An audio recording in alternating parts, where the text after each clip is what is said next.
How's it going, everyone, and welcome back to another volume by volume. This week we're talking about a series I was also excited to read, just like Orient. I decided to pick up two series, Chainsaw Man and this series, to read and talk about on the show. Of course, Chainsaw Man is like impossible to get in person, so I have it up here and I've read the whole series, but I'm not doing Chainsaw Man on this show. But it was Dr. Stone. I wanted to pick up one of the popular shonens out, and Dr. Stone looked really interesting, though I gotta say, this cover, it's okay. I don't mind the text, but I don't know what they're going for.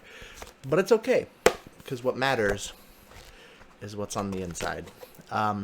Like normal, my reviews are going to go with general thoughts and chapter 1 at the start, and then I'll talk about the rest of the volume afterwards and more in-depth thoughts about what happened in the manga. But overall, I'll tell you my thoughts. I like this volume. It's a neat idea for a manga. They're very much focusing on the fact that it's set in a world more focused on science, I guess, because your main protagonist, Senku, is a scientist in the starting world, and how he interacts with the world that's sent all the way back to the Stone Age. And I think all the arcs are actually named after like what age they're in as he's progressing through more and more and more ages. So just a rough summary of chapter 1 is you're introduced to your two main protagonists, Senku and Taiju. Senku being a really smart scientist at, I guess, a university is where he's at the start, and his friend who's a little dumb, or actually I think they're students, but Senku, he looks like a scientist because he's really smart, and they show him in a lab and everything. But his friend Taiju, who is your typical like Yuji, Naruto, let me think, Denji from Chainsaw Man, sort of like the tough idiot who just got a ton of endurance, guy who's telling him, hey, I'm gonna go confess to the woman I love. He's messing with him. He almost gives him like gasoline to drink as a fake love potion, stuff like that. And it happens as he's trying to talk to Yuzu, and he's gonna tell her his feelings. It happens. Something big happens, and every human in the entire world is turned to stone. We see Yuzu protect Taiju, keeping her next to a tree. They both get turned to stone, and we get to see from Taiju's point of view as the world grows older and older through thousands and thousands of years. The world's turning to ruin, planes fell out of the sky, stuff's become overgrown, and essentially the world is sent back into the Stone Age. And as we're going there, he's like, I can't give up. I need to wake up. I need to help Yuzu. He forces himself, essentially, I guess. They even say that the two main characters don't know how they got out of it, but he forces himself out of his stone state and determines that he's going to save Yuzu as he goes and finds her and tells her, I'm going to save you. And while he's exploring that world of ruin, like I said earlier, Senku had also broken out. They now have these, like, scars. You can I think you can see it on the cover. Yeah. So they have these scars, and luckily, since they have this science protagonist, they reference these. They're like, we don't know how we got out, but we have these scars because of how we did it. So obviously it wasn't perfect. And essentially, Senku gets with Taiju and tells him it's time. We have to be this world's new Adam and Eve.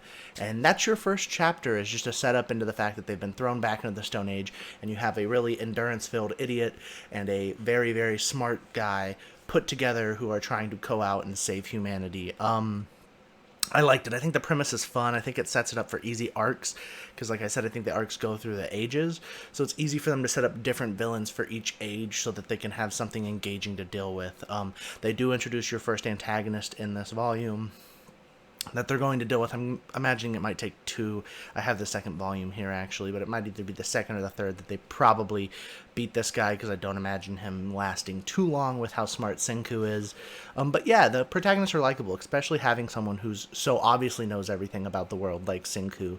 And it'll bring a fun way for you to engage with learning about different technologies from different times. So it has a little bit of a cells at work vibe to it at times. But that's it. That's all I can really say without any spoilers. Anything past here will be pretty spoilery, so thanks for watching. If you did enjoy the video or enjoyed listening to me babble on about some more manga, please leave a like and subscribe. And if you want to learn more about this volume, because you're not sold yet, I'll talk about more. I'm still going to have pretty much a whole plot synopsis, but other than that, thanks for watching, and we're going to get on to the rest of the manga. So with the first one just setting up that Senku and Taiju are going to have to work together to save humanity, Senku shows Taiju that he's been trying to work on a way to get rid of everyone's petrification, is what we'll just call it. They're all turned to stone, so he's been collecting bat guana, which is nitric acid apparently, and he's been trying and trying to get things to free, but it's too slow and it's not strong enough, which is where Taiju comes in and says, hey, he goes, hey, if I had alcohol, we could make an even stronger acid. I forgot what it was. But if we did that, we could probably help people. And Taiju's like, wait, we have grapes from wine to make it. And this is all happening over months and months. Like, it takes a couple of months for them to get this done because they're in the Stone Age. So they sit down and they start making wine, and they finally have found the answer to unpetrify stuff. They try it on a bird first, it unpetrifies, and they decide, okay, the first person we're going to save is Yuzu. They march their way over there to try and save Yuzu, and right as they're about to, a lion and its pack show up and chase them into a corner where they are next to what is essentially known as the best primal teen. What will be our first antagonist, Tsukasa, as they free him, and he takes out a whole pack of lions on his own. He's so strong. He was just like a really strong dude. And they're all working together. Their goal is to save the world. But Senku does recognize very early that, hey, this guy's stronger than both me and you, Taiju. If he wants what he wants, he can just beat us up, and it's his world to do with what he wants. So we have to keep my formula away from him, because the only reason he'll listen to me is I'm the only answer to unpetrify everyone. And then Taiju spoils how they unpetrify people to Senku's horror, which I want to show that photo because that photo makes me laugh. And essentially, they go back, they free Yuzu, Senku, and Tsukasa, or after Taiju leaves or comes back, and before Taiju comes and says what their formula is, Tsukasa reveals that he does not want to revive any adults. He wants to go around and destroy every single stone adult out there because of the horrors that adults can commit on kids based on his past and his experience with adults.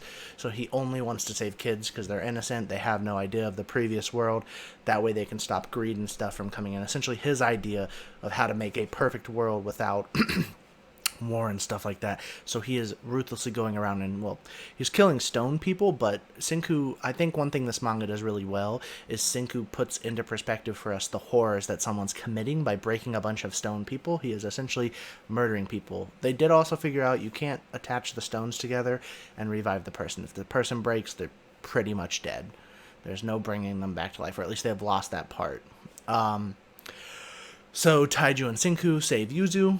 They pretty much tell her the same thing about what's happening with Tsukasa, and he's fully committed to his thing. He's ready to fight them and everything like that, and they know they can't beat him, so Senku says there's only one thing we can do, and that's rush to gunpowder, because the only way we're going to be able to take this guy out is to shoot him with a gun, because none of us are strong enough to fight him, no matter how much endurance Taiju has. It's not happening. We need to push ourselves further in technology so that we can take over this one person. And that's the premise that the first manga sets up as the first struggle, as we enter that first arc, the Stone Age arc of them having to deal with the strongest person on Earth coming after and trying to fight and kill them. Or not kill them necessarily, but put them under his rule so that he can just save children and so on. I think it's a fun premise. I think the art is really pretty, and I think they do a fun job of explaining lots of like historical type facts to you so you can understand what nitric acid does, what happens when you mix alcohol. It's almost like a fun little science show hidden behind a tiny battle shonen. So I'm excited to see what kind of battles we'll see in the future, if there are any. I'm not sure because I know this is more science focused. But yeah, other than that, it's just unique. It's fun to think of like what kind of villains they're going to introduce to the ages. You know, the first one's really strong. When are they going to introduce someone who's just like overly smart or overly charismatic to hurt them? Things like that I'm looking forward to, and I think that's why people enjoy this series, is with the little bit of science knowledge you gain and the fact that you get to learn a lot about the different ages of the world and discovering technologies, and get to watch Senku be a genius, essentially. I think these are the things that attract people to this manga, and it definitely attracted me to it. I very much enjoyed what I read, and I'm excited to read more, hence why I already bought the second volume. I don't see this series disappointing me too much. I don't know if it'll go into greatness or anything, but I do like this. I am a little surprised that Senku's not our only protagonist, but I guess they wanted someone we could connect to. Is it's easier to connect to Taiju, who's like the lovable endurance idiot, than it is Senku, who's like this super smart mastermind. Like there has to be a what do they call it? Like a straight man. And that idea is like there's the straight man, the person that you can identify with that's like more normal, like a human, instead of as charismatic or different than we're used to. And I think it works out in the end. There will be looks like a bit of a love plot with Taiju and Yuzu, since Taiju is just there to protect Yuzu. But I'm just more excited to see what crazy hijinks happens as these people are going through more and more ages, like the Stone Age and the Ancient Era or whatever they decide to do, just to see what struggles they're going to deal with. So I definitely recommend this manga. It's tons of fun. It's one of the main, so you don't actually have to pick it up in its physical volumes like I'm doing. It is on the Shonen Jump app. Pay $2, can go read the vault, read the whole thing, and catch up. It releases chapters, I think, monthly, as far as I can tell, maybe weekly. But overall, it's pretty exciting. So thanks for watching. Thanks for giving my video a listen, and have a good one, okay? I'm TMGPenty, and I'm out.